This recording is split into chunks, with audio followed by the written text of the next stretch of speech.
Ce sera sûrement à l'interco. Ouais.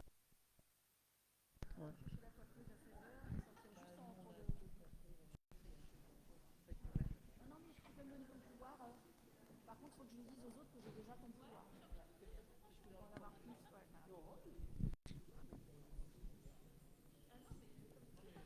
Il y a le quorum, non, avec les pouvoirs, il y a le quorum, c'est bon? Ah bah, c'est pas que les pouvoirs, c'est sans les pouvoirs, Non, mais on est quorum, 16 sans les normalement, si pouvoirs. j'ai bien compté. Oui, pardon. Recompte 1, 2, 3. Oui, non, normalement, c'est sur l'écran. 5, 6, 7, 8, 9, 10, 11, 12, 13, 14, 15, 16. 17, 18. Bah si, j'en ai 18, moi. Ah non, j'ai... Non, 17. 17. 1, 2, 3, 4, 6, 7, 8, 9, 10, 11. Bien, je vous propose de démarrer nos travaux puisque nous avons atteint le quorum, même si nous avons pas mal d'absents. Ah, encore davantage le quorum avec Françoise.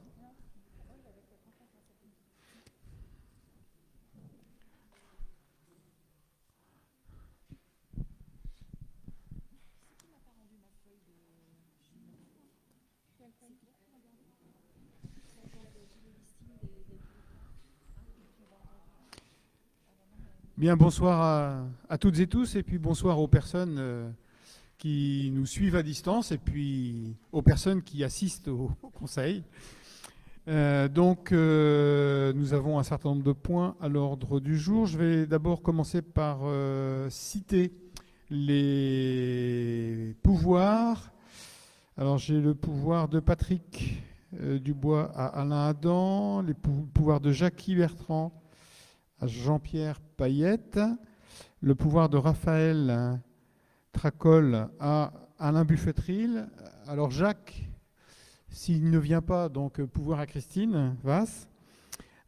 Pouvoir de Chantal Anne à Sylvie Champ, pouvoir de Fabienne Delay à Muriel Duny, j'ai le pouvoir de Jean-Michel Godet, le pouvoir d'Éric Didier qui malheureusement est tombé encore là juste avant la réunion et qui donc s'excuse de ne pas être parmi nous, donc à Geoffroy Blanchot, mais Geoffroy n'est pas là, et le pouvoir de Nelly Flory à Aurélie Hamel. Voilà. Donc, concernant la secrétaire ou le secrétaire de séance, si Aurélie, on est d'accord, au-delà de ton pouvoir, donc je te confie celui d'être secrétaire de séance et de vérifier le bien fondé du compte-rendu du Conseil. Il va nous falloir, avant d'engager l'ordre du jour du Conseil, adopter le compte-rendu du précédent Conseil municipal que vous avez reçu. Est-ce qu'il y a du coup sur ce compte-rendu des demandes de modification, des suggestions de modification? Une fois, deux fois, trois fois, adopté. Sur l'ordre du jour, je vous propose de faire remonter la question des finances en point 4 et pas en point 9, puisque Claire a un petit souci de santé qui l'oblige à ne pas pouvoir être présente sur l'ensemble du conseil municipal. Si vous n'y voyez pas d'inconvénient, elle souhaiterait effectivement pouvoir nous quitter plus rapidement, voilà, du fait de cette problématique de santé. Pas d'opposition au changement, à modification. Merci. Alors, donc, je vais vous proposer qu'on commence donc l'ordre du jour par le premier point, l'attribution du marché de programmation, donc du programme architectural, technique et muséographique du musée Radar. Et je salue à cette occasion le président de l'association des Amis du musée du Radar. Donc, nous avons lancé cette consultation par un avis de parution du 11 juillet 2025. Et donc, nous avons réceptionné les offres mi-octobre et nous avons reçu en tout 7 réponses, parmi lesquelles donc, nous avons pré-retenu 2 réponses que nous avons avec donc un jury composé donc, de nos représentants au conseil d'administration de l'association des Amis du Radar, donc Christophe et Jacques. Et nous avons reçu donc les deux répondants qui avaient les meilleures notes. Et à l'issue de ce parcours de sélection, nous vous proposons de retenir la société Cantara SARL, donc pour un montant. Alors la tranche ferme, c'est l'étude de programmiste pour un montant de 37 600 € hors taxe. La tranche optionnelle numéro 1, c'est la préparation de la consultation donc pour le marché de réalisation pour le retenir donc les équipes d'architectes, de programmistes, pas de programmistes, de muséographie et de scénographie qui seront susceptibles de pouvoir ensuite lancer dans un deuxième temps donc le marché lié aux travaux potentiels qui viendraient à être nécessaires, et il est probable qu'il y en ait, donc à l'occasion d'une tranche optionnelle numéro 2. Donc dans un premier temps, l'engagement à ce stade ne consiste qu'à s'engager sur la tranche ferme de 37 600 € hors taxe, donc de manière à pouvoir avoir une vision et donc des éléments d'équilibre budgétaire sur les investissements nécessaires et sur le fonctionnement futur du musée, de manière à pouvoir lui donner une visibilité de moyen long terme et d'en faire ce qu'il mérite, un musée donc qui retrouverait ou qui trouverait, puisqu'il ne les a jamais eus, donc une fréquentation beaucoup plus significative, même si elle a déjà bien progressé grâce à l'association, mais donc d'aller plutôt dans les formats de fréquentation qu'ont un certain nombre de musées sur la même thématique, étant entendu qu'on a, nous, des savoir-faire particuliers et qu'on a aussi donc notamment un caractère authentique qu'un certain nombre d'autres musées n'ont pas nécessairement, et une thématique qui, au final, mérite très largement d'être mise en valeur, sachant que donc, dans ce programme, nous avons insisté sur le caractère franco-allemand de notre musée et sur la nécessité de faire en sorte aussi que la thématique de la réconciliation, au-delà de celle du devoir de mémoire, soit prise en compte. Voilà, je ne sais pas si vous avez des questions sur le sujet. Donc, Cantara alors c'était à l'unanimité du jury, et donc il était déjà ressorti en tête de l'analyse technique qui avait été effectuée par Émilie, mais l'audition qui a eu lieu n'a fait que confirmer et renforcer encore le choix vers ce cabinet, et notamment vers la motivation, l'implication et la vision aussi que la personne qui représentait la structure va pouvoir nous apporter à l'occasion de cette étude. Pas de questions? Tout est clair? Eh bien, je vais vous proposer d'attribuer le marché de programmation, élaboration du programme architectural, technique et muséographique du musée Radar, donc musée franco-allemand du Radar, de Douvres-la-Délivrande à l'entreprise Cantara SARL pour un montant de donc 37 600 € hors taxe pour la tranche ferme, qui s'accompagneront si la commune donc les actionne, donc d'une tranche optionnelle à hauteur de 15 200 € hors taxe, et d'une autre tranche optionnelle ensuite encore d'un montant de 27 200 € hors taxe, donc dans le cadre d'une assistance à maîtrise d'ouvrage complète.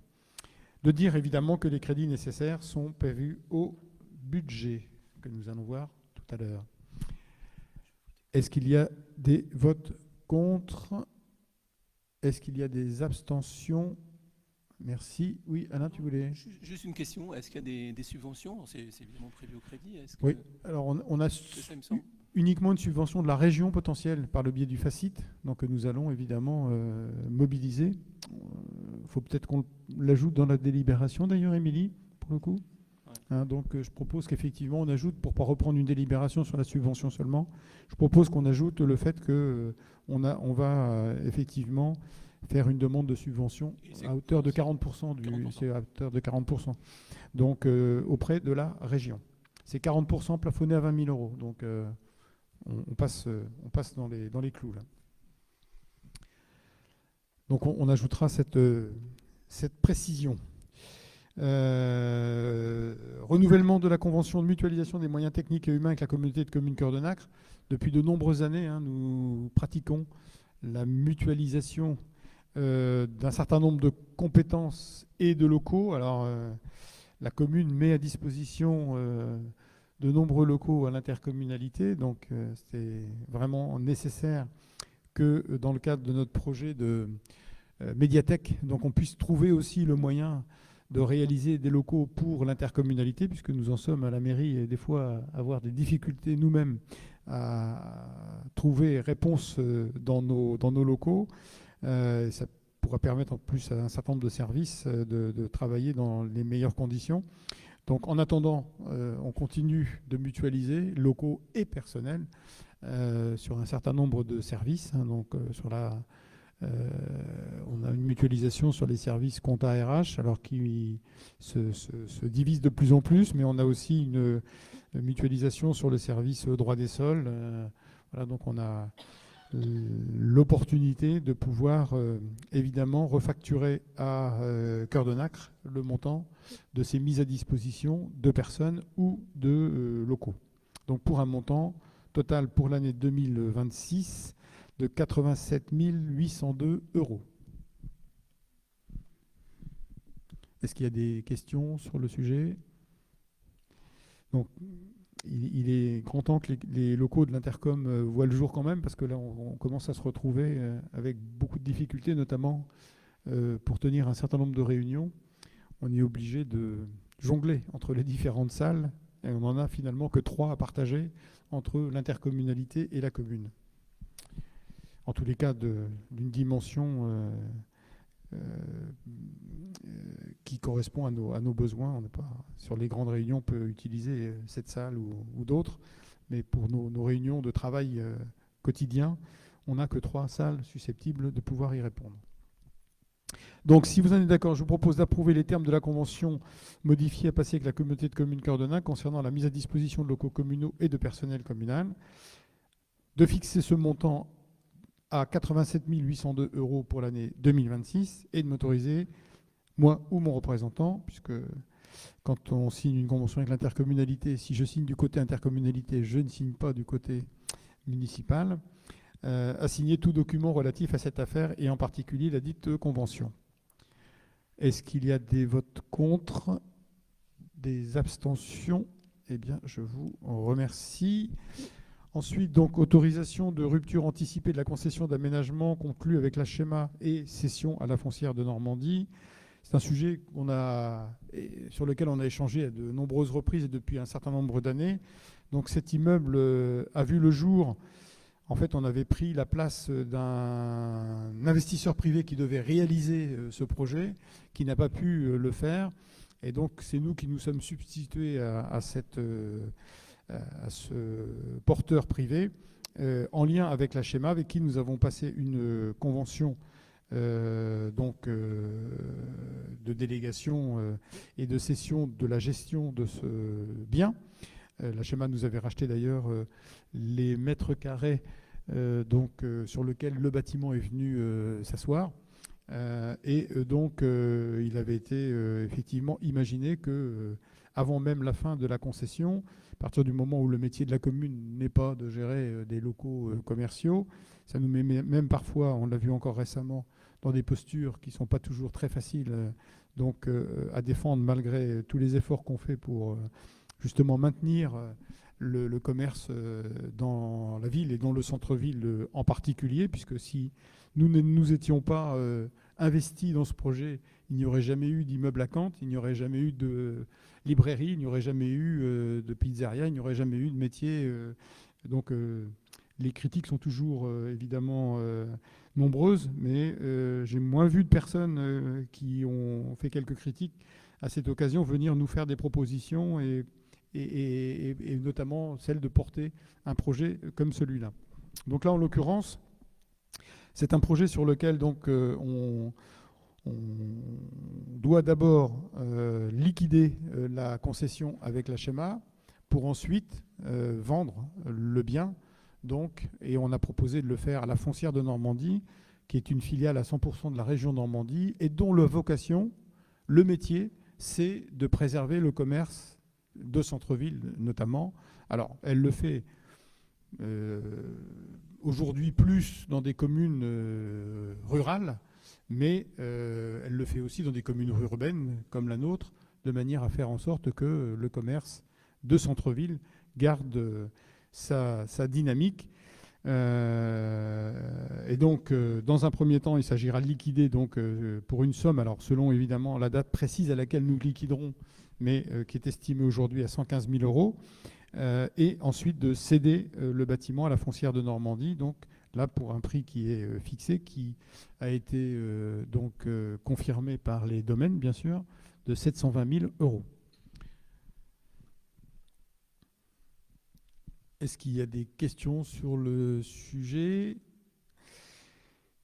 Pour information, donc, au-delà des 50 000 euros, je crois, de coûts de cession que nous avions encaissés à cette époque-là, quand on avait vendu les 300 mètres carrés de terrain d'assiette, en réalité, cette concession nous a permis de réaliser non seulement l'immeuble, mais aussi tout l'aménagement de la place Le Sage et l'investissement de la commune.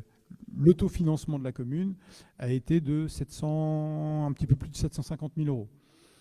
Donc là, en l'occurrence, on a une opération qui est plus qu'équilibrée et qui, en plus, nous a permis de faire un aménagement en centre-ville. Donc on est fondé à maintenant faire en sorte que ce bien soit géré dans un cadre donc différent et sans que nous soyons en première ligne sur la gestion des baux commerciaux. Donc s'il n'y a pas de questions, je vous propose de délibérer, de m'autoriser à signer la rupture anticipée de la concession d'aménagement conclue avec la Schéma pour l'opération aménagement de la place Le Sage et construction du bâtiment Lacante dans les conditions présentées, d'approuver le bilan de liquidation présenté par la Schéma faisant apparaître un boni donc, à la date de fin février au profit de la commune d'un montant de 115 000 euros, d'autoriser la cession du bâtiment Lacante à la Foncière de Normandie dans le cadre de la procédure de liquidation de la concession à hauteur de 720 000 euros et de m'autoriser ou mon représentant à signer tout document, acte ou avenant nécessaire à l'exécution de la présente délibération et plus généralement à entreprendre toute démarche administrative, financière ou juridique permettant la clôture de la concession et la perception du boni. Est-ce qu'il y a des votes contre ? Est-ce qu'il y a des abstentions ? Eh bien, je vous remercie. Geoffroy, il y a une abstention ? Laurent ? Ok. Geoffroy, tu as le pouvoir d'Éric, qui est tombé malheureusement juste avant de potentiellement venir au Conseil, et il s'excuse auprès de nous tous, bien sûr, de ne pouvoir être parmi nous. Mais c'est lui qui est évidemment le plus à plaindre dans la situation. Alors ensuite, donc, je vous propose de passer au point 4, donc, qui était le point 9. Et je laisse donc la parole à Claire sur le sujet des finances. Bonsoir à tous, oui, vous m'entendez bien. Merci d'accepter le changement, ça me simplifie un petit peu l'existence ce soir. Donc le point 9 qui devient le point 4 concerne simplement un changement de chapitre, puisque pour pouvoir régler les dépenses sur les travaux qui sont en cours et qui ne seront pas terminés avant la fin de l'année, il faut simplement qu'on change de chapitre, ce qui ne change en rien le budget 2025, c'est simplement un changement de chapitre. Donc il nous faut basculer du chapitre 21 vers le chapitre 23, la somme de 60 000 euros, puisque des factures restent à venir et elles ne pourront pas être réglées si on n'effectue pas ce changement. Voilà, mais ça ne change rien du tout au budget 2025. Pas de questions sur cette opération d'ordre. Voilà, c'est simplement une écriture comptable. Oui. Donc je vous propose d'approuver la décision modificative numéro 1 au budget de la commune pour l'exercice 2025, tel que présenté brillamment par Claire. Est-ce qu'il y a des votes contre? Est-ce qu'il y a des abstentions? Eh bien, je vous remercie. Merci. Alors, le point suivant, donc, c'est notre budget 2026. Alors, je ne vais pas reprendre, bien évidemment, tout ce qu'on avait vu lors du rapport d'orientation budgétaire et du débat d'orientation budgétaire, mais donc, vous savez que ce budget, il est établi dans un contexte à nouveau particulier, puisque nous avons une situation économique et géopolitique un peu complexe, pas forcément sereine, ce qui notamment a des incidences sur le prix de certains produits, notamment tout ce qui est énergie et matières premières, et peut donc avoir des incidences évidemment sur les dépenses que nous devons engager. Sur la loi de finances qui n'est pas encore adoptée, hein, vous savez que c'est toujours en discussion, même si la partie sécurité sociale a été très récemment validée, le reste ne l'est pas encore, donc des incertitudes. La seule chose qui reste franchement d'actualité, c'est qu'effectivement ce budget national, gouvernemental, prévoit une continuité dans le redressement des comptes publics avec mise à contribution des collectivités territoriales dont nous faisons partie. Donc on ne sait pas encore effectivement comment ça sera tourné, mais il est très vraisemblable que nous aurons encore à contribuer à ce budget, à ce redressement des comptes publics. Comme d'habitude, puisqu'il s'agit ici d'un budget primitif, nous n'avons pas les résultats de l'exercice en cours, puisque nous ne l'aurons qu'au printemps. Nous ne savons pas évidemment quelle dotation, hein, c'est ce que je venais d'évoquer, nous seront attribuées, et sur les recettes liées à la fiscalité, le montant d'augmentation des bases n'est pas encore effectivement arrêté. Donc nous avons été très prudents dans cette augmentation en la limitant, vous verrez, donc à 1%. Enfin, c'est le dernier budget du mandat actuel, donc il pourra bien évidemment être révisé, il est révisable, et dans tous les cas, comme pourrait l'être un budget en cours de mandat avec un budget supplémentaire. Alors, pour établir ce budget au plus proche des prévisions, enfin pour faire des prévisions les plus proches de la réalité, nous avons pris en compte, et c'est ce que vous avez eu comme information, les dépenses réalisées actuellement, déjà réalisées sur l'année 2025, notamment sur les dépenses de fonctionnement. Chaque fois que c'est possible, nous les avons projetés à un arrêté au 31 décembre, mais les informations que vous avez sur les documents, à chaque fois que c'est possible, tiennent des futures dépenses jusqu'au 31 décembre ou sont estimées. Quand ce sont des dépenses fixes connues, c'est plus facile, évidemment, on a pu mettre des chiffres très réels. Alors quand je vous disais qu'on se projette par exemple sur des factures d'électricité, de fluide, etc., on a regardé ce qu'on a déjà payé et ce qu'on risque d'avoir à payer encore sur les 2 derniers mois de l'année.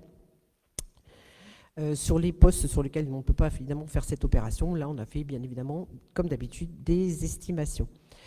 En ce qui concerne les recettes, on a été donc très prudent sur la partie fonctionnement, puisque du fait de toutes ces incertitudes, nous avons, en ce qui concerne les dotations et les participations, repris la somme à l'identique de 2025, en espérant que ce ne sera pas moins. Tout ce qui est recettes facilement déterminables, puisqu'elles restent à notre niveau, du style encaissement des loyers par exemple, évidemment, là ça a été facile de les reprendre sur des valeurs réelles.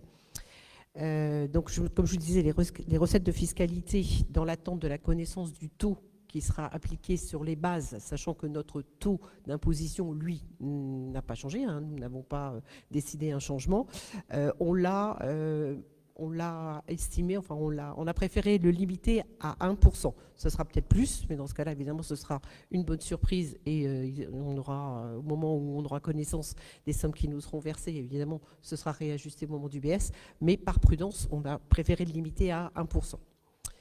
En ce qui concerne les investissements, donc on vous propose surtout des investissements qui qui concernent des projets qui sont déjà engagés, sur lesquels des études ont déjà été réalisées. Par exemple, la rénovation énergétique et l'extension de la crèche, sur la piste cyclable, hein, donc, qui est déjà en étude.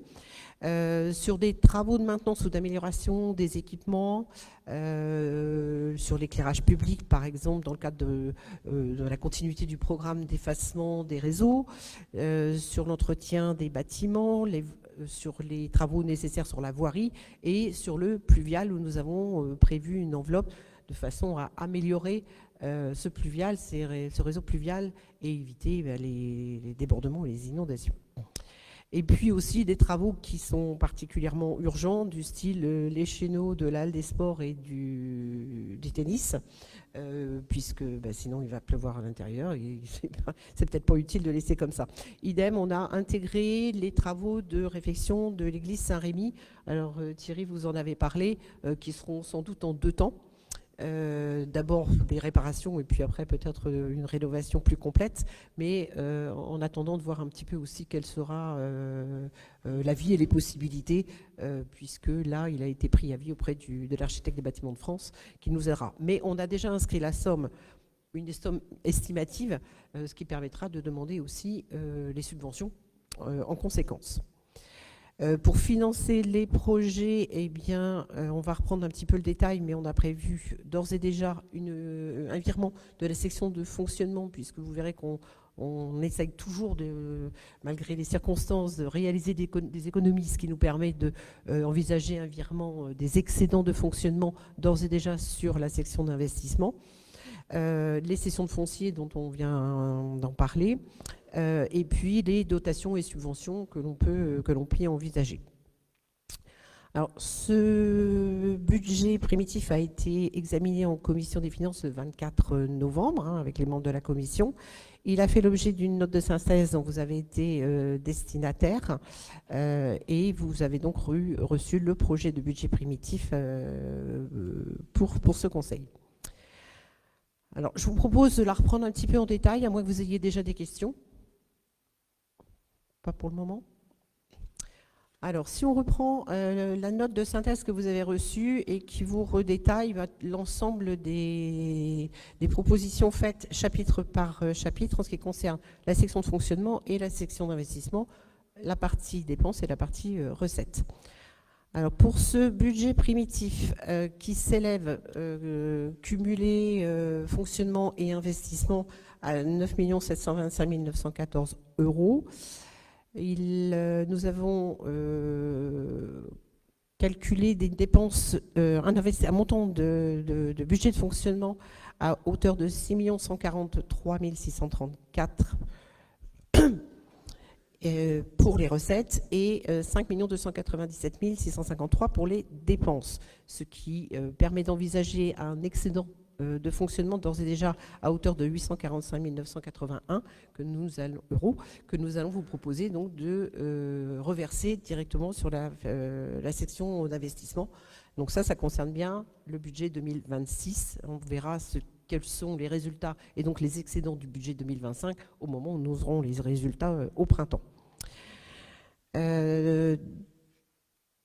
Sur la section de fonctionnement, donc, comme je vous le disais, on a fait en sorte d'estimer au plus juste et dans tous les cas de maîtriser les dépenses et les recettes, enfin, à chaque fois que c'est possible. Donc, vous en avez le détail. Je pense qu'on ne va peut-être pas s'arrêter sur tous les chapitres, vous les avez un par un, à moins que vous ayez des questions. Sur les chapitres notamment concernant tout ce qui concerne les produits du domaine et les ventes diverses, c'est-à-dire tout ce que, là ça comprend par exemple la cantine, les prestations périscolaires, la crèche et les remboursements des frais, on en a parlé aussi, des mises à disposition de personnel, notamment à C2N. Là, ils ont été évalués à 408 500 €. Alors, il y aura peut-être un petit réajustement à faire, puisqu'effectivement, les chiffres qu'on a évoqués tout à l'heure n'étaient pas connus au moment où on a fait le budget. Donc, il y aura un réajustement sans doute au moment du BS. Sur les impôts et taxes, donc ça concerne toutes les attributions de compensation, notamment de la communautés de communes et le Fonds national de garantie, donc pour 559 859. Donc là, on a estimé une recette identique à 2025, de façon tout à fait prudente. Sur la fiscalité locale, donc là, on a un gel des taux des impositions que nous n'avons pas souhaité augmenter et nous avons donc évalué un taux d'augmentation des bases de 1%, ce qui nous amènerait à percevoir un montant d'un peu plus de 3 millions, dont 3 74 841 euros. Avec un peu de chance, ce sera un peu plus si l'augmentation des bases est plus élevée. Mais apparemment, cette année, on ne va pas forcément avoir que des bonnes surprises sur les taux qui nous sont affectés. On vient d'apprendre ça, on verra bien. Il n'y a jamais rien d'acquis en la matière. Sur les dotations et participations, donc là, on peut les chiffrer notamment sur, de façon aléatoire, puisqu'on a opté pour reprendre un montant identique à celui de 2025 sur la dotation forfaitaire des communes, sur la dotation de solidarité rurale et sur la péréquation. Concernant les autres participations, notamment celle de la CAF, on a repris les sommes qu'on connaît, ce qui fait que pour ces dotations et participations, on peut les estimer à 1 543 523 euros. Les autres produits de gestion courante, donc ça c'est plus facile de les évaluer, alors pas complètement avec certitude bien évidemment, mais en fonction des dispositions qui sont déjà qui existent actuellement. Donc ça c'est le montant des loyers, notamment que nous percevons et le remboursement de certains postes de frais. Donc les loyers, c'est essentiellement la gendarmerie, la poste et aussi les locaux mis à disposition de l'Intercom, donc pour 485 000 euros. Bon, ça je vais passer là-dessus. Et donc voilà pour les recettes. En ce qui concerne donc les dépenses, avez-vous des questions sur les recettes, pardon? Oui.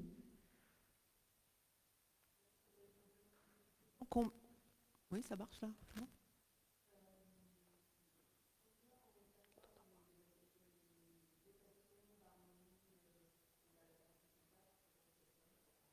Ouais, je l'entends pas quasi. La baronnie, c'est environ 20 000 euros par an, quand c'est une bonne année. Donc les baladins, c'est beaucoup moins parce que la somme de location est moindre. Oui, oui. Là, je sais pas. Je regardais la baronnie plus régulièrement parce que il y avait un équilibre par rapport aux charges. En gros, ça couvre à peine les charges en fait de fonctionnement. Mais sur la salle des baladins, j'avoue que personnellement, je n'ai pas regardé en détail ce poste-là. Donc je te dirais une bêtise, mais en tous les cas, c'est sûr que c'est en deçà de ce que la baronnie permet de rentrer comme location, ça c'est sûr. On a en face aussi les charges qui sont correspondantes. On est dans un équilibre à peu de choses près. Bon, là, les baladins, il n'y a plus Oui, c'est variable selon les années, mais c'est... Encore qu'on a refait quand même pas mal de travaux à l'intérieur des baladins, malgré tout. Mais c'est vrai qu'on ne fait pas les calculs. On fait pas les calculs pour les baladins comme on a pu le faire pour la baronnie. On pourra te le redire. Si, oui, mais tu as raison. Oui, c'est vrai. C'est sur les locations. Ouais. Je sais c'était ça. Je sais pas si on a tout détaillé. Alors, sachant que de la même façon qu'il n'est pas simple de louer des commerces en tant que commune, il n'est pas simple non plus de louer des logements, puisque nous avons eu plusieurs locataires qui, je pense un peu plus du fait que c'était la commune qui en était propriétaire, ont pendant quelques mois oublié de payer leur loyer. Alors on a fait toutes les démarches évidemment pour les récupérer, mais c'est très long et même quand on veut faire partir quelqu'un qui de toute façon ne paie pas ses loyers et n'est pas solvable, du coup ça met beaucoup plus de temps que pour des propriétaires privés. D'autres questions sur cette partie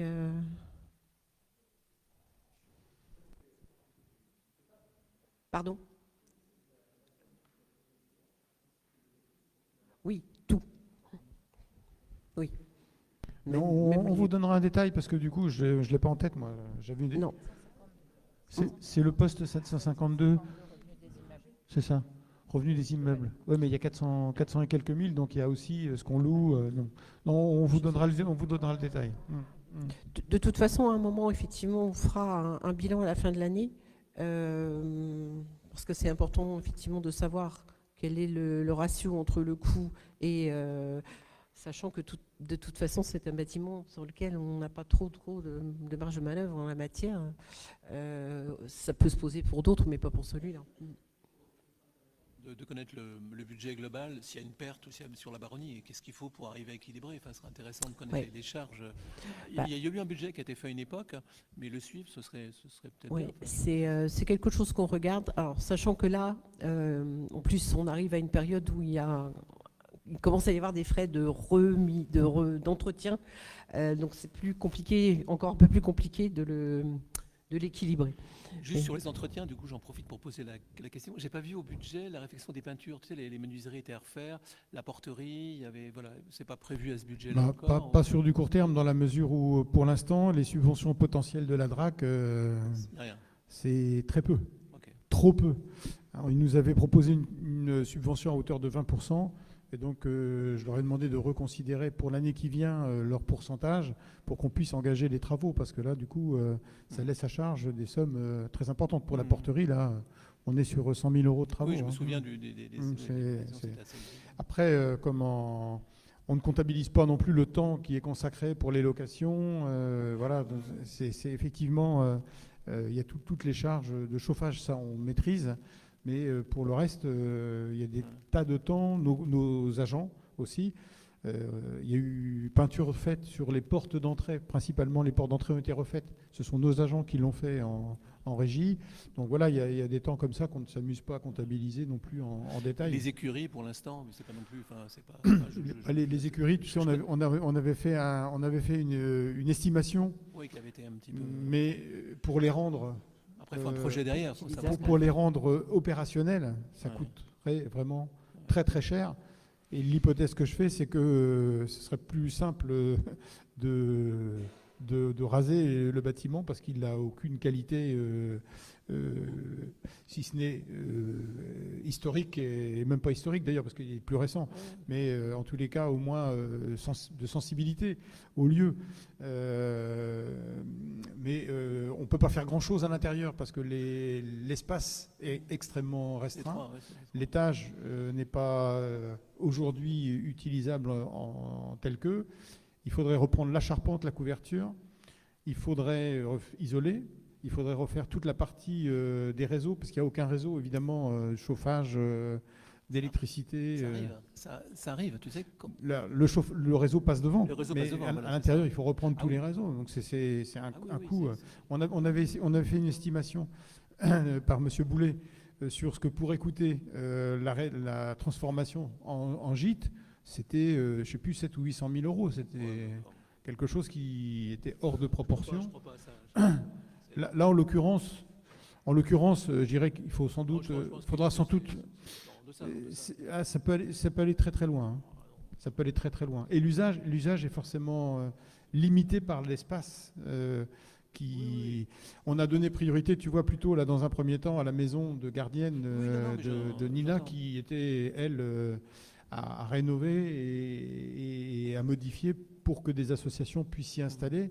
Là, on est trop loin d'une utilisation même. Non, mais ma question, c'était juste savoir si c'était prévu. C'est pas prévu. Non, c'est Bon, pas voilà, prévu c'était ça, pour le surtout moment. après, Non. après, il faut savoir ce Mais qu'on en fait. sincèrement, si quelqu'un veut faire quelque chose de sérieux un jour dessus, c'est plusieurs centaines de milliers d'euros qu'il faut Ouais, prévoir. Il faut chiffrer plus sérieusement. Mais oui, après, ça dépend ce qu'on veut en faire. Ça dépend. Et là, on n'a pas de possibilité d'avoir des aides autant que ce qu'on a eu sur la Baronnie, puisque cet espace-là n'est pas classé.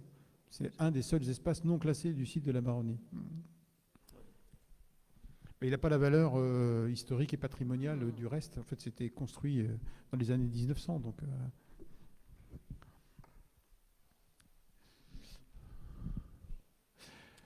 juste sur le budget, donc Claire a évoqué donc sur les investissements importants, donc notamment on a demandé au SDEC de revoir tout le programme luminaire qu'ils appellent R30, c'est-à-dire des luminaires qui ont plus de 30 ans. Il nous en reste encore quelques-uns dans la commune, hein, malgré le fait qu'on ait fait beaucoup de travaux d'effacement de réseau et de remplacement. Mais il nous en reste, par exemple, l'avenue Pierre-Roux, qui éclaire en plus assez fort. Ben, elle est sur elle a 30 ans. Et donc, évidemment, on est sur des luminaires qui sont quand même très énergivores. Et donc, le SDEC a retenu tous nos projets R30 et donc accompagnera financièrement le remplacement intégral de tous les luminaires donc, qui sont énergivores. Et donc, on sera du coup à 100% LED et on a prévu aussi donc, des travaux d'effacement de réseau complémentaires, donc à ceux qui étaient déjà prévus, notamment sur la rue de la Poterie, puisqu'on va aussi engager la rue d'Angarny, où il y a des trottoirs aussi à refaire de façon assez urgente. Ce qui fait que on va monter un petit peu au-dessus des 95% d'effacement de réseau auquel on est déjà, ce qui, par rapport au SDEC, donc on est sans doute dans les communes qui sommes et de très loin les mieux placés sur le taux d'effacement de réseau. Alors, en espérant qu'on n'ait pas trop d'inondations à l'avenir, puisque si les réseaux enterrés présentent l'avantage de pouvoir lutter contre les effets de vent, par contre, effectivement, alors, normalement tout est fait pour qu'ils puissent supporter des arrivées d'eau, mais il ne faudrait pas que ce soit trop régulier, à mon avis, et trop important. Mais en tous les cas, on est à l'abri de coupures de courant inopinées comme on a pu connaître dans les années antérieures pour ceux qui étaient déjà sur Douvres à ce moment-là. On a aussi l'extension du cimetière paysager qui va se réaliser courant de l'année 2026, parce que nous sommes une des communes, comme toutes les communes pratiquement aujourd'hui, donc, dont la population vieillit. Et on a besoin de travailler sur cette extension, alors dans un cadre totalement différent, puisque ce sera un cimetière paysager. On devait vous présenter ce soir la proposition de la commission d'appel d'offres donc, pour retenir les entreprises de TP et de maçonnerie, espace vert donc, qui devaient intervenir, sauf que pour un des deux lots, les prix étaient 2 fois au-delà du calcul fait par l'assistant à maîtrise d'ouvrage. Et pour l'autre, ils étaient un peu au-dessus, et donc on a relancé une consultation. Donc normalement, nous devrions pouvoir retenir les 2 entreprises donc, qui doivent intervenir, donc les 2 corps d'État qui doivent intervenir au prochain conseil municipal de janvier. Alors sur l'aménagement des eaux pluviales, Claire en a parlé aussi. Juste, on a eu quand même plusieurs secteurs dans la commune qui ont un peu plus souffert de l'épisode du 13 juin, même si il ne faut pas se faire d'illusions, on peut réduire les effets d'un certain nombre de phénomènes climatiques. Il ne faut surtout pas vendre aux personnes, parce que ce serait mentir, qu'on leur garantit absolument une tranquillité complète par rapport à ces problèmes-là. Parce que les événements, on a l'exemple de celui du 13 juin qui était multicausal, et à partir du moment où vous avez plusieurs phénomènes qui s'agrègent les uns avec les autres, là pour le coup, vous pouvez avoir toutes les choses qui vous pensez raisonnables de prévoir, vous êtes hors de proportion, et il faut toujours, ce qu'on dit souvent, quand on se regarde, on s'inquiète, et quand on se compare, on se rassure. Quand on voit tous les événements climatiques qui ont lieu dans d'autres régions que la nôtre, et qui sont d'une autre intensité, je pense qu'on a de quoi être quand même encore assez serein, surtout si ça se reproduit très peu régulièrement, parce que la principale problématique de ces événements, c'est le moment où ils deviennent très récurrents et où, du coup, on a à peine le temps de sécher ce qui avait été mouillé, qu'on retrouve de nouveau des problématiques d'inondation. Et malheureusement, ça se voit dans des régions, y compris des régions françaises.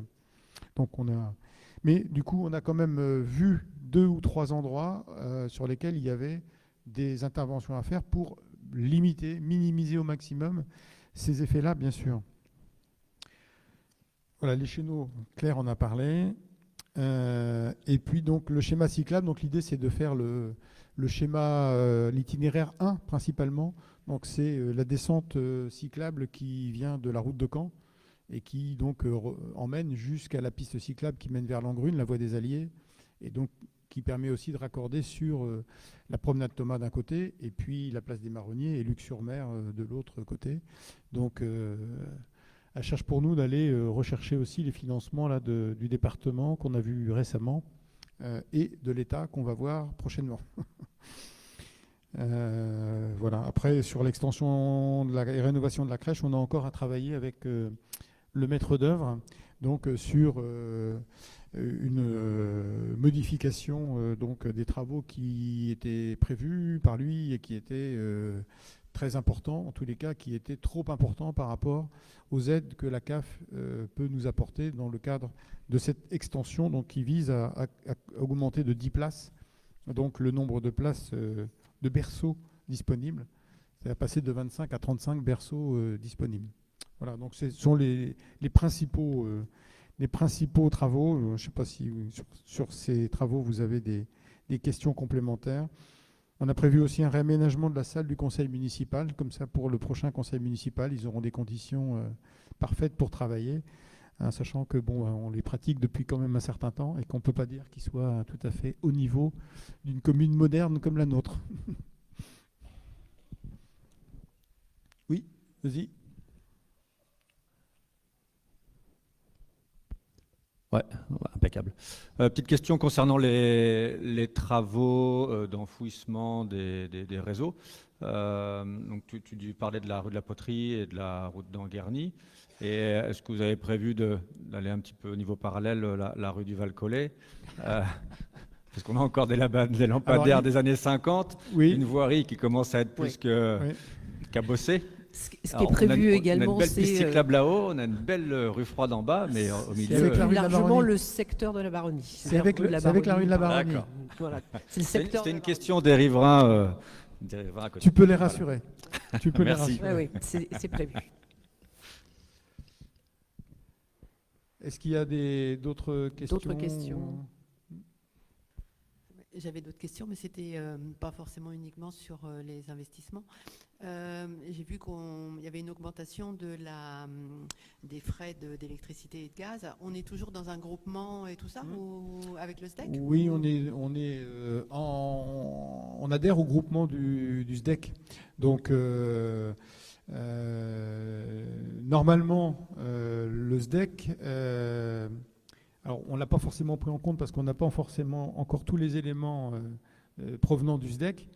Mais j'étais cet après-midi à une réunion de la SAS Nacre Énergie qu'on a créée pour l'autoconsommation collective avec le SDEC et avec Normandie Aménagement.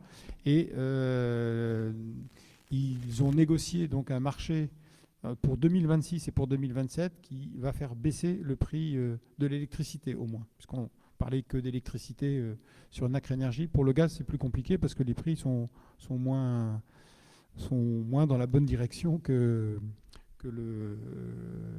l'électricité. Mais l'électricité devrait baisser, mais on n'a pas les éléments aujourd'hui en main pour pouvoir estimer le montant de la baisse. Oui, vas-y. 1 000 € pour des équipements techniques pour les associations.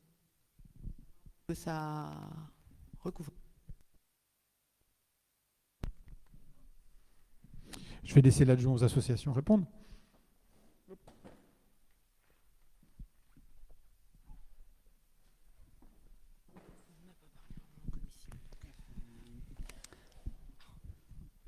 Oui, ce sont les provisions pour les équipements techniques. À partir du moment, par exemple, on va avoir de la casse sur le matériel dans les différentes salles ou autres, notamment sportives. C'est quelque chose qu'il faut prévoir pour pouvoir anticiper le remplacement. C'est surtout ça, mais c'est un budget qui n'est pas forcément dépensé tous les ans. Donc c'est plus de la maintenance, c'est pas de l'investissement. Ouais, enfin, c'est maintenance ou remplacement du matériel. Ouais, si on remplace, on investit quand même. Oui. Mais c'est pas du nouveau matériel, c'est ça que je veux dire. Non. C'est pas. Non. Enfin, tu connais les équipements. Hein, ils sont très bien achalandés, donc il n'y a pas de gros investissements à faire pour l'instant. J'avais simplement une petite question aussi par rapport Parce que dans le budget vert, Oui. et Oui. pas du tout dans la façon dont on le présente ou C'est quoi. dans une annexe. Annexe. C'est une annexe, oui. D'accord. On y reviendra en janvier sur cette question. Mais malheureusement, je crois que la dernière réunion du groupe budget vert s'est trouvée avec très peu de participants. 2 participants. Donc, ça n'empêche que les 2 participants en question travaillaient quand même, et que donc on va proposer donc effectivement le budget vert donc sur des travaux suffisamment significatifs pour pouvoir effectivement avoir cette analyse donc au cours du mois de janvier, au prochain conseil du mois de janvier.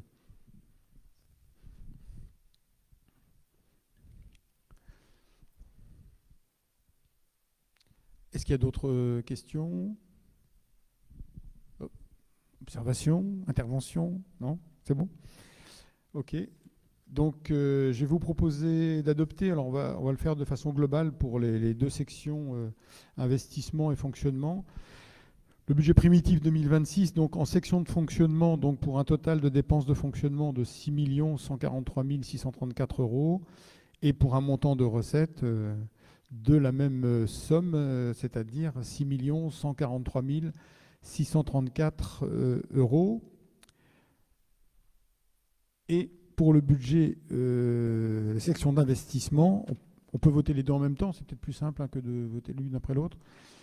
Pour la section d'investissement, donc un montant de dépenses et de recettes de 3 582 280 €. Est-ce qu'il y a des votes contre? Est-ce qu'il y a des abstentions? Une abstention. Merci. Donc, le point suivant, il faut que je me retrouve parce que du coup, comme j'ai mélangé les... C'est la question d'une avance de subvention. On va finir peut-être par les aspects finances, comme ça on va remonter au numéro 4. Donc c'est une avance de subvention demandée par l'association Jeunesse Sportive de Douvres chaque année.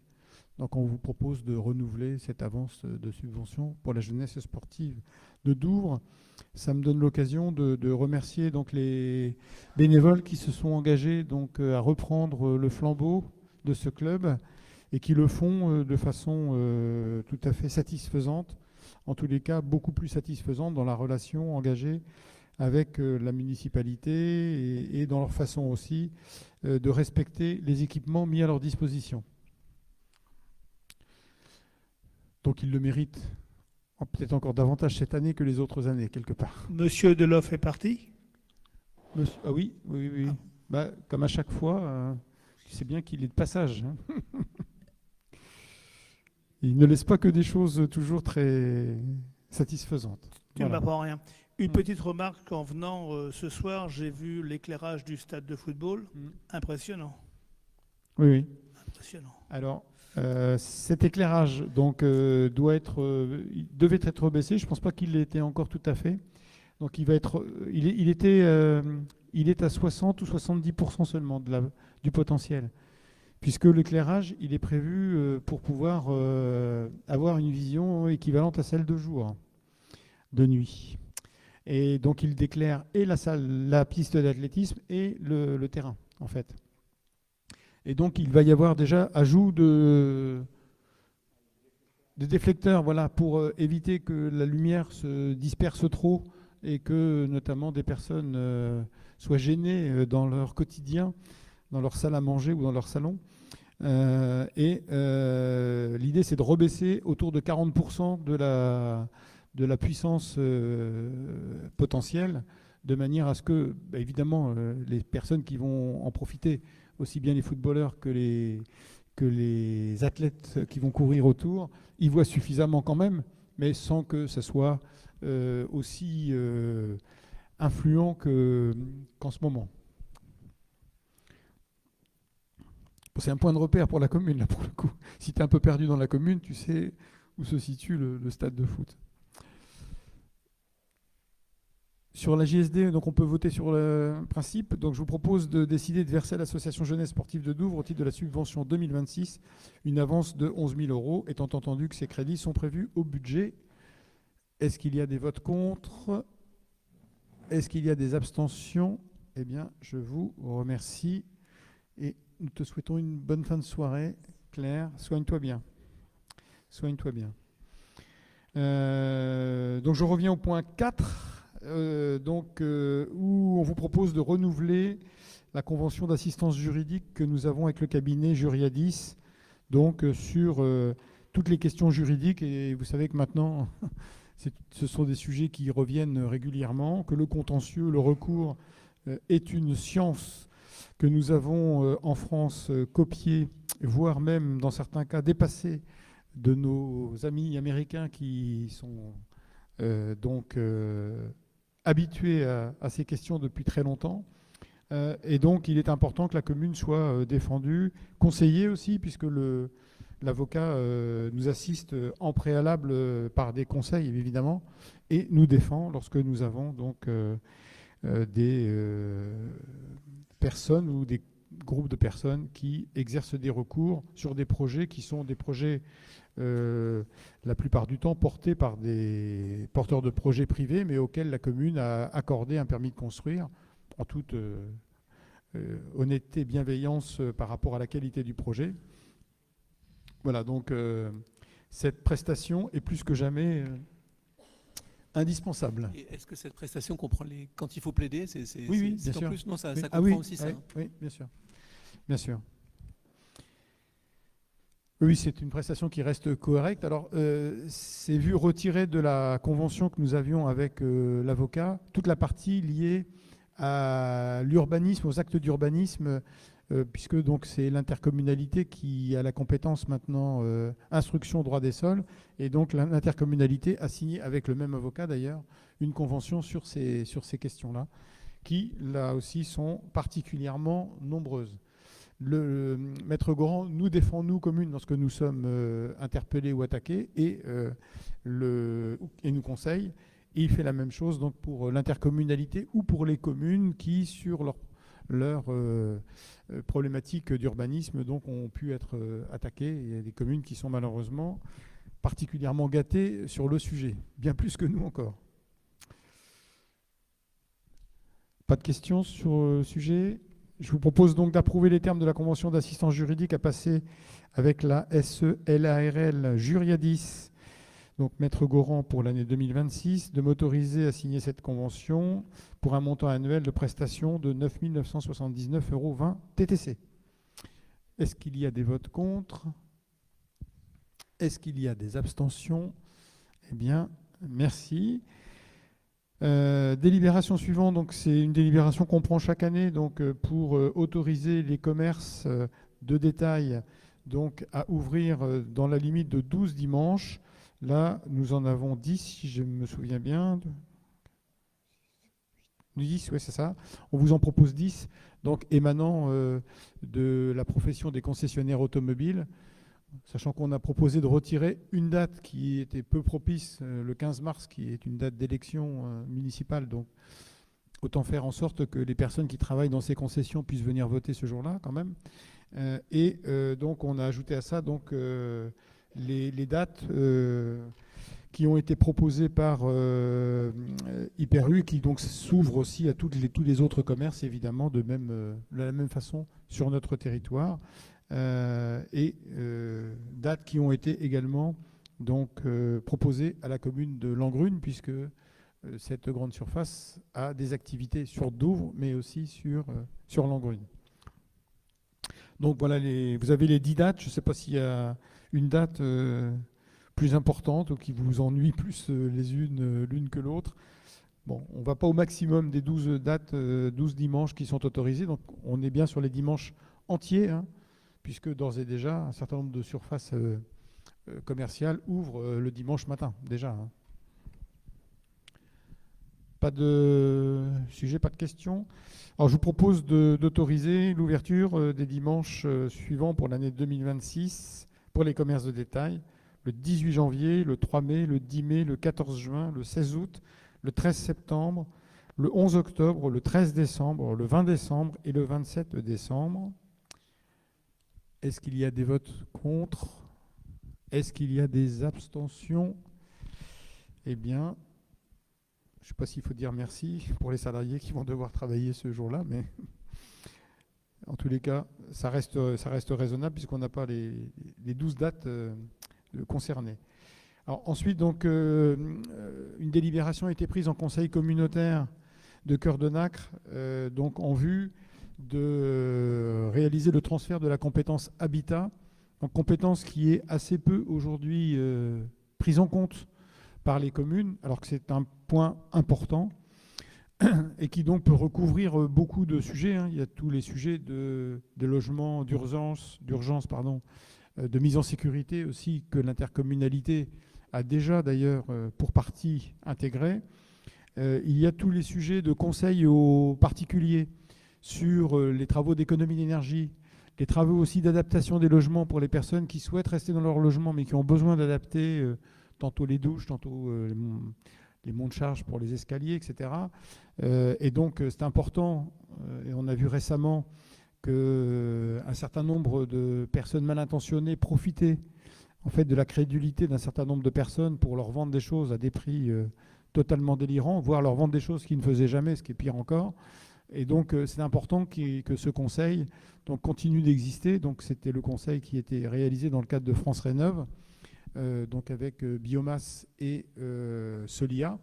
L'idée, c'est que petit à petit, on réintègre localement cette compétence, quitte à ce qu'on travaille en sous-traitance avec ces acteurs, pour faire en sorte que, au-delà des appels téléphoniques qui sont souvent le seul contact qu'on peut avoir avec ces opérateurs, des personnes puissent aller conseiller les particuliers chez eux, si c'est nécessaire, ou soient présents beaucoup plus qu'ils ne le sont aujourd'hui en permanence sur le terrain, parce que ça, ce sont des questions qu'on ne peut traiter qu'en proximité. Et pour avoir testé moi-même le sujet, j'avais eu l'impression, entre les structures, de jouer le rôle de la balle de ping-pong. Alors vous imaginez que ce n'est pas très agréable. Surtout quand on perd un peu de souplesse comme moi, c'est encore plus compliqué. Et puis donc il y a également la question donc, du logement indigne et donc de l'extension à l'ensemble de l'intercommunalité. Donc commune par commune, les communes devront regarder les quartiers sur lesquels elles souhaitent, comme nous l'avons fait, que le permis de louer, éventuellement le permis de démolir, parce qu'on a un permis de démolir aussi, et le permis de diviser soit intégré. Et puis donc nous avons également, et nous prendrons au prochain conseil communautaire une délibération le permettant, donc offrir la possibilité aux communes, alors c'est principalement les communes littorales, de pouvoir fixer une limite en nombre de meublés de tourisme susceptibles de pouvoir être acceptés commune par commune, ce qui a le mérite, de faire en sorte qu'un certain nombre de personnes qui ne s'étaient pas montrées et qui pouvaient avoir des meublés de tourisme sans les avoir déclarés, de le faire, puisque passer un nombre que chaque commune va devoir fixer, les meublés de tourisme seront interdits, donc la location ne pourra se faire que pour des locations de longue durée. L'idée étant évidemment de rééquilibrer les logements disponibles pour qu'ils puissent servir au logement de long terme, donc pour les personnes qui résident sur le territoire. Donc chaque commune devra faire ce travail. Alors, évidemment, ça concernera bien plus les communes littorales que nos communes rétro-littorales, même si, à partir du moment où les communes littorales se seront prêtées à cet exercice, il est probable que nous ayons nous aussi à y réfléchir, parce que ce qui se passe dans ces cas-là, c'est que les personnes reculent souvent d'un cran et donc viennent plutôt investir et réaliser ces équipements, donc, puisqu'en fait on n'est qu'à finalement 1,5 km de la mer, hein, donc on est tout près de la mer et c'est facile d'y aller à pied comme en vélo, donc on n'est pas à l'abri.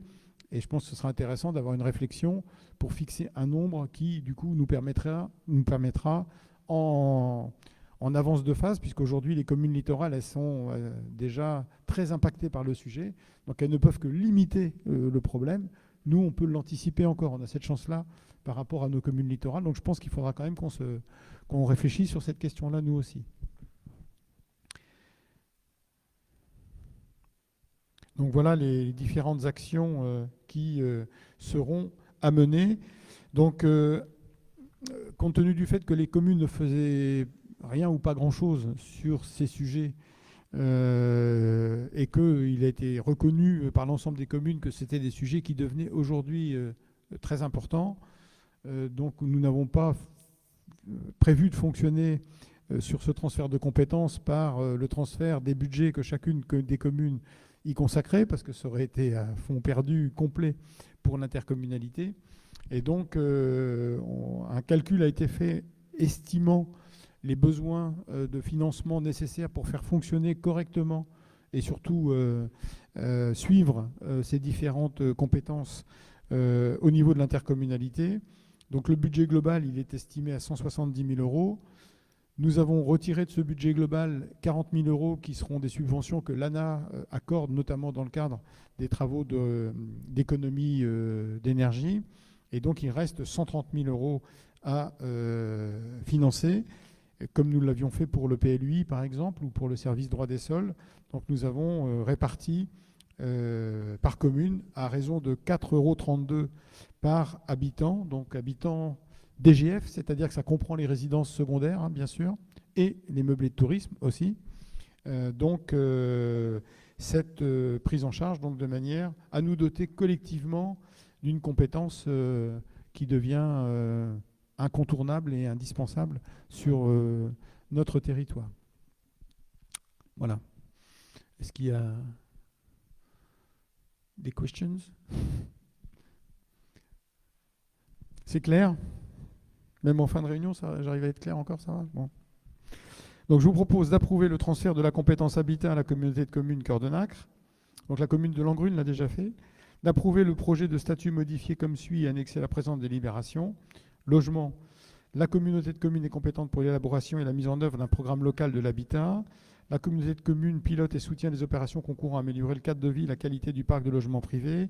Elle mène des actions de prévention et de conseil sur la lutte contre l'habitat indigne et la régulation des meublés de tourisme. Elle mène des actions en faveur du logement des personnes défavorisées ou en situation d'urgence. Donc ça reprend toutes les compétences dont j'ai parlé tout à l'heure. De préciser que la gestion de la compétence habitat implique un transfert de charge des communes vers la communauté de communes Cœur de Nacre, évalué à 130 000 € par an. Et je vous propose de me donner pouvoir à moi ou à mon représentant, encore une fois, pour prendre toute mesure d'exécution liée à la mise en œuvre de la présente délibération. Est-ce qu'il y a des votes contre? Est-ce qu'il y a des abstentions? Une abstention. Merci. Alors ensuite, donc, il s'agit d'un projet sur... Oui, pardon. Oui, simplement, c'est rattaché à quelle délégation au niveau de l'intercom? L'urbanisme? Ça va être avec l'urbanisme, oui. Jean-Luc Guingouin, là, tout ça va être avec l'urbanisme. D'accord. C'est d'ailleurs la réflexion autour de l'urbanisme, autour du PLUI, plus une étude habitat qu'on a fait réaliser donc, par une structure extérieure qui nous a convaincus de l'intérêt, de l'utilité et même de l'indispensabilité de prendre cette compétence. Alors ensuite, donc, autorisation de signature de la promesse de vente des parcelles rue de l'Église destinées au projet de construction interstitielle du groupe BG Promotion. Donc c'est l'espace sur lequel donc, avait travaillé il y a déjà combien, 4-5 ans au moins? Oui, plus que ça peut-être. 4-5 ans peut-être. Donc un groupe d'architectes paysagistes, architectes tout court, dans le cadre donc d'études menées au niveau du SCOT de Caen Normandie Métropole. C'est un espace interstitiel qui avait été sélectionné pour regarder de quelle façon effectivement ces espaces pouvaient être importants pour en faire quelque chose de bien. Donc nous avions lancé une consultation. Nous avions pré-retenu donc 2 candidats sur un nombre plus important de répondants. Je ne me souviens plus combien on avait de répondants en tout. C'était 4 ou 5, je ne sais plus. Bon. Mais en tous les cas, on en avait retenu 2 qu'on avait auditionnés en commission urbanisme élargie. Donc il y a eu des débats autour de ces différents projets qui, comme souvent, ont et des avantages et potentiellement aussi quelques inconvénients. Et donc le choix final de façon démocratique à la majorité donc, des personnes présentes s'est porté donc, sur le choix du groupe BG Promotion qui est associé avec une filiale de Partelios, puisque une partie des logements ce qui n'était pas proposé dans les mêmes proportions par l'autre porteur de projet, sont prévus à fonctionner en acquisition sociale, c'est-à-dire des logements en BRS, ce qui permet d'avoir un équilibre entre donc, les acquisitions en propriétaires occupants qui rentrent dans le cadre du parcours résidentiel sur lequel on travaille depuis l'élaboration du premier PLUI en 2013, et puis donc la nécessité aussi de pouvoir permettre à des jeunes ménages de pouvoir accéder à la propriété aussi dans des conditions évidemment spécifiques, puisqu'il faut correspondre à des critères de ressources, etc., pour pouvoir en profiter. Mais c'est important d'avoir aussi dans chaque programme, autant qu'on le peut, des programmes de ce type, au-delà de la location sociale, qui, elle, est une autre façon aussi d'attirer des jeunes couples ou des personnes qui ne trouvent pas de réponse en matière de logement. Au Congrès des maires, il nous a été évoqué qu'aujourd'hui, il y a 2 600 000 personnes en France qui sont à la recherche de logement. Il y a un vrai sujet. Et oui. Et la loi climat et résilience ne nous aide pas beaucoup dans le sujet. Voilà. Donc, du coup, on vous propose aujourd'hui de retenir le principe de la vente donc, par le biais de la signature, dans un premier temps, évidemment, d'une promesse de vente, donc il ne se concrétisera qu'une fois les recours potentiels passés, etc. Donc ça peut demander un peu de temps, même si visiblement des mesures doivent être prises pour réduire tous ces délais. Voilà, donc du coup, il nous faut aussi rentrer dans cette configuration pour qu'on puisse faire un deuxième tour d'échange avec les riverains qui sont effectivement un peu plus directement concernés par le projet, même si ce projet, finalement, il a une portée d'intérêt communal et donc il est susceptible de concerner l'ensemble des habitants, notamment tous ceux qui passent par la rue de l'Église ou par la promenade Thomas, puisque ce sont les deux voies routières ou piétonnes donc, qui le bordent. Est-ce qu'il y a des questions, interventions ?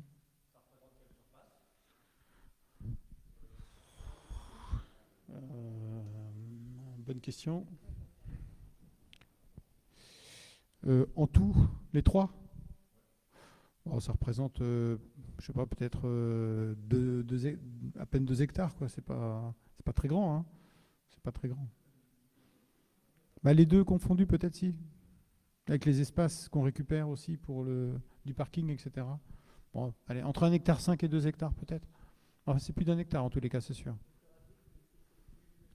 Oui, mais lui, il fait 8000 tout seul. Tu vois, de l'autre côté, tu as aussi à peu près autant. Donc tu es à 1,6 hectare. 1,6 hectare. Oui, c'est ça. Oui, c'est l'ensemble. C'est ça. Donc ça fait 1,6 hectare, 1,8 hectare. Le projet, il a été dessiné par rapport à son intérêt global. Et c'est vrai qu'on n'a pas regardé trop la surface occupée.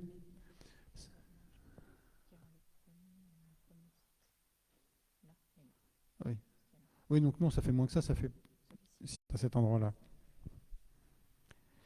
Donc, si vous êtes d'accord, je vous propose de voter pour autoriser la vente au groupe BG Promotion des terrains communaux situés rue de l'Église, cadastrés donc AE 97, AE 103 et AE 307, et les terrains sans numéro cadastral à ce jour appartenant au domaine privé de la commune suite à leur déclassement et désaffectation du domaine public par la délibération du 7 octobre 2025, donc délibération que nous avions prise avant évidemment celle-ci, de fixer le prix de vente de l'ensemble des terrains à la somme de 950 000 € hors frais et droits annexes, et de me donner tout pouvoir pour signer tout acte et document nécessaire à la réalisation de cette vente, notamment l'acte authentique de cession, et pour accomplir toute formalité y afférente.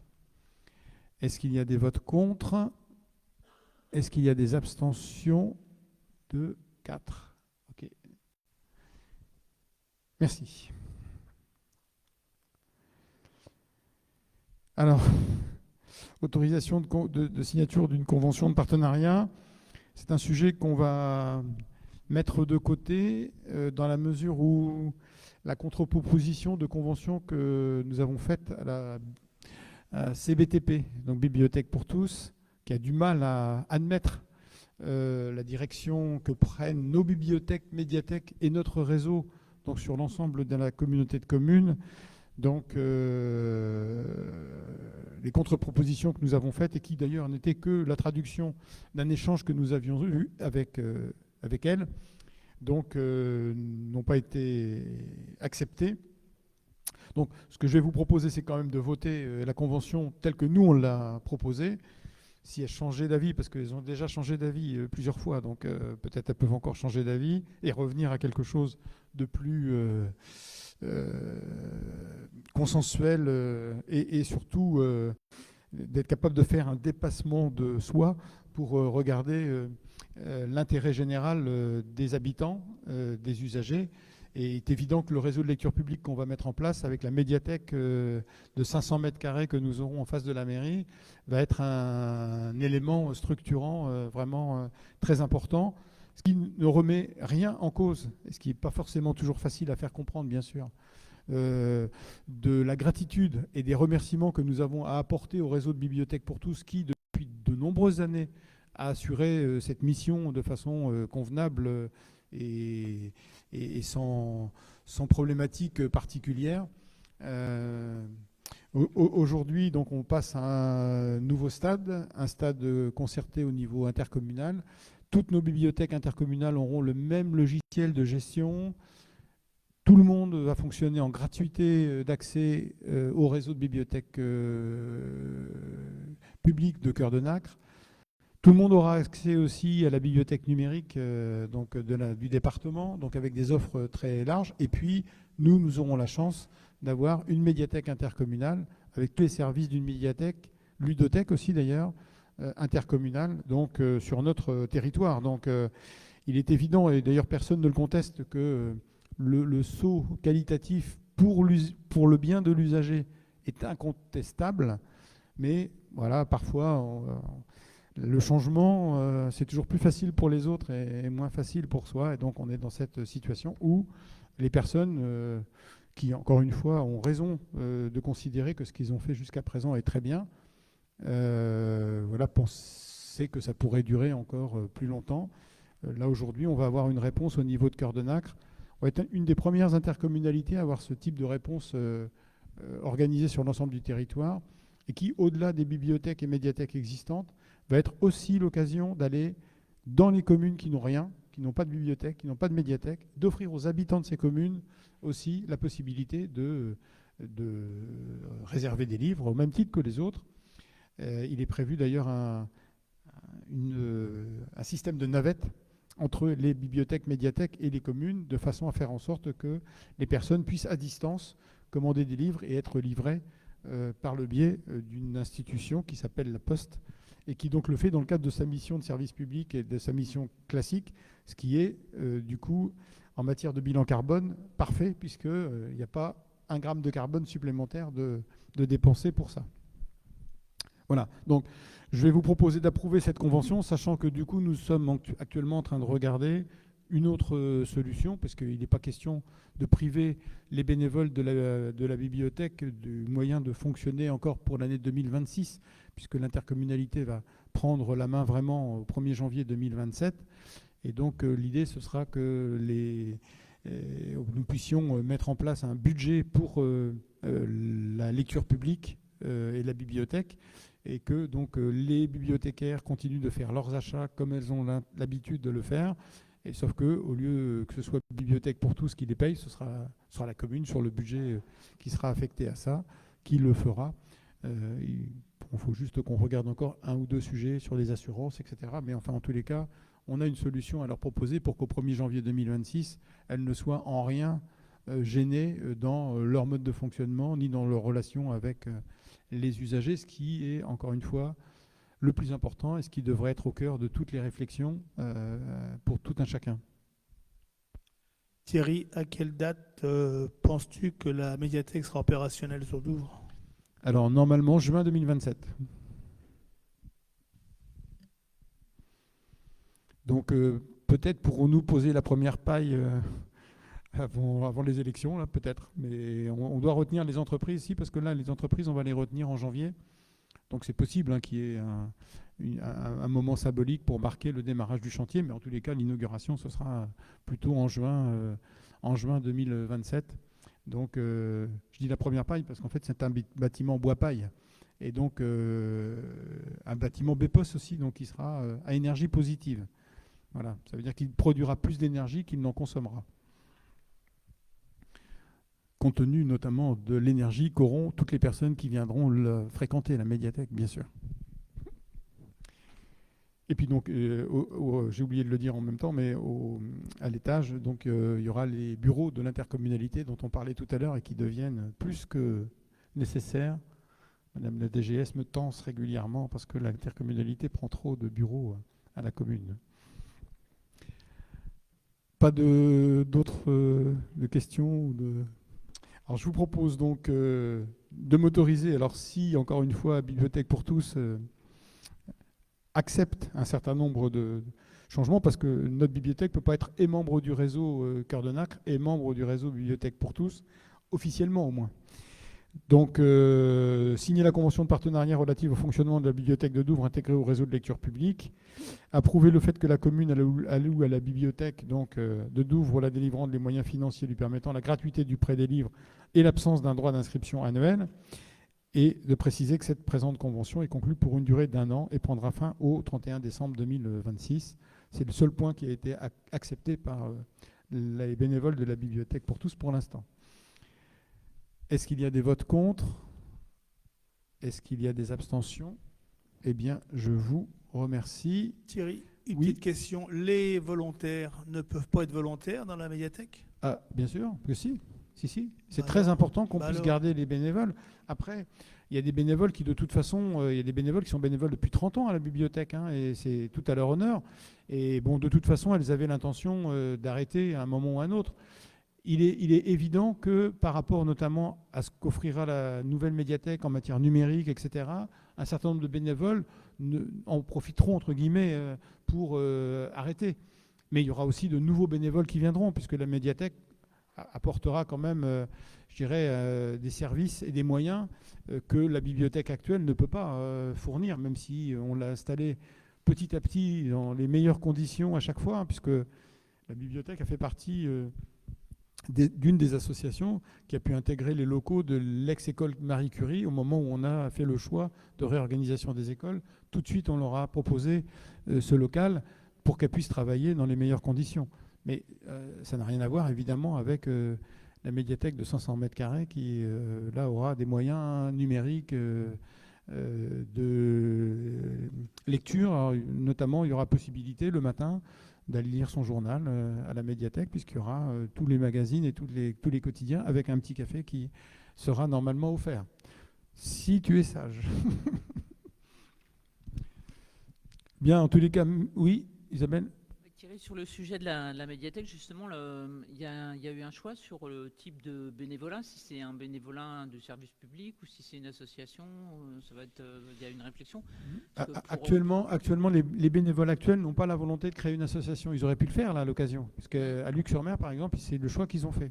À Luc-sur-Mer, ils ont fait le choix de créer une association je parle propre. au niveau de oui, pas pour cette année, mais pour quand il y aura la médiathèque. Ce sera aux bénévoles de voir et de décider s'ils veulent se fédérer en association ou pas. Alors pour connaître un peu les deux modes de fonctionnement, on ne fait pas du tout la même chose avec une association qui va et des bénévoles comme au Cube, quoi.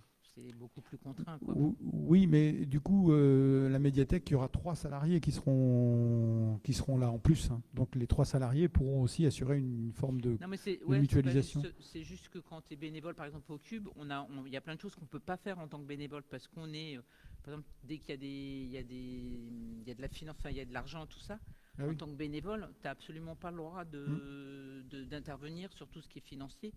Donc je ne sais pas s'il y a des abonnements à prendre, des choses comme ça va forcément compliquer et tout. Voilà, c'est juste cette remarque-là. Là, c'est l'Intercom qui le fera de toute façon, hein. C'est sur le budget, ce sera sur le budget général de l'Intercom d'ailleurs, hein, que ça se fera.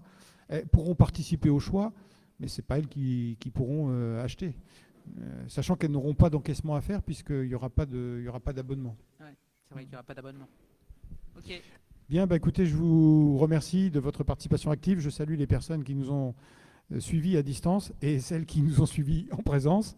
Et puis donc, voilà, je vous souhaite de très bonnes fêtes de fin d'année, fêtes de Noël. Et je transmets également ces souhaits de la part d'Éric Didier, qui a trouvé la force de nous envoyer un petit message que vous trouverez sur le WhatsApp.